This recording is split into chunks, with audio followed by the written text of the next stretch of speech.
কোরআনের মেসকল আয়াত উঠিয়ে নেওয়া হয়েছে। মেসকল আয়াত, হ্যাঁ, ও যে সকল আয়াত করতে পারতেছি, কোরআনের যে সকল আয়াত উঠিয়ে নেওয়া হয়েছে, যে সকল আয়াত রহিত করার আয়াত এসেছে, সে সকল আয়াত এখন কোথায়, সে আয়াতগুলোর ব্যাপারে হুকুম কি? আচ্ছা, আল্লাহ তো উঠিয়ে আল্লাহর কাছে নিয়ে গেছে।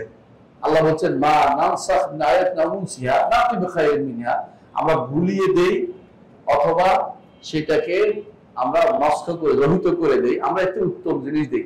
আল্লাহর কাছে রয়ে গেছে, কোন কোনটা হুকুম আমাদের কাছে রয়েছে, কোন কোনটা আয়াতও রয়ে গেছে। যেমন ধরেন, যেমন উদাহরণ দিচ্ছি, যে যে ব্যক্তির তালাকের ইয়ার ব্যাপারে বলা হয়েছে, যে ব্যক্তির স্বামী মারা যাবে 1 বছর অপেক্ষা করতে হতো, 1 বছর। এটা আছে কোরআনে কারিমে, মাতা 1 বছর ধরতে পারবে। কিন্তু পরবর্তীতে আল্লাহ তাআলা নাযিল করলেন 4 মাস, যে নারীর স্বামী মারা গেছে এটা বলছে 4 মাস 10 দিন। এটা কোরআনে দুইটাই, এই পৃষ্ঠা সূরা বাকারার মধ্যে আছে। রহিত পরহিত দুইটাই আছে। আবার কোন কোনটা আয়াত আল্লাহ উঠিয়ে নিয়েছেন, হুকুমটা রয়ে গেছে। এটা হলো শাস্তি, পাথর মেরে শাস্তি। জিনাকারী যদি বিবাহিত জিনাকারী হয়, তাকে পাথর মেরে হত্যা করা, আয়াতটা উঠিয়ে নিয়েছেন, হুকুমটা রয়ে গেছে। বুখারীতে আছে। এমন একটা সময় হয়তো আসতে পারে কেউ এটা অস্বীকার করবে, এখন অনেকেই অস্বীকার করে। বুঝা গেল রাসূলুল্লাহ সাল্লাল্লাহু আলাইহি ওয়াসাল্লাম আমাদেরকে আগে জানিয়েছেন এটা, যে এটা অস্বীকার করার লোকও এসে যাবে।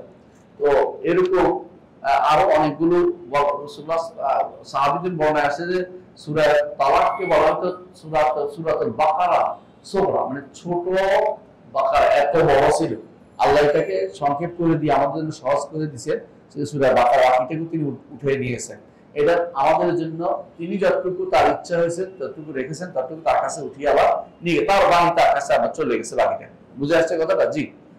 এই আয়াতগুলো ব্যাপারে হুকুম কি বিস্তারিত বলার সুযোগ নাই, একটুকুই যে কোনটার হুকুম রয়ে গেছে, হুকুম মানতে হবে। আলাদা নির্ধারণ করে দিয়েছেন, কোরআন রাসূলুল্লাহ সাল্লাল্লাহু আলাইহি ওয়াসাল্লাম হাদিসে নির্ধারণ করে দিয়েছেন, এগুলো মানতে হবে। কোনটার হুকুম চলে গেছে, কিন্তু হুকুম রহিত হয়েছে, কিন্তু তেলাওয়াত রয়ে গেছে, তেলাওয়াত করলে সওয়াব পাবেন।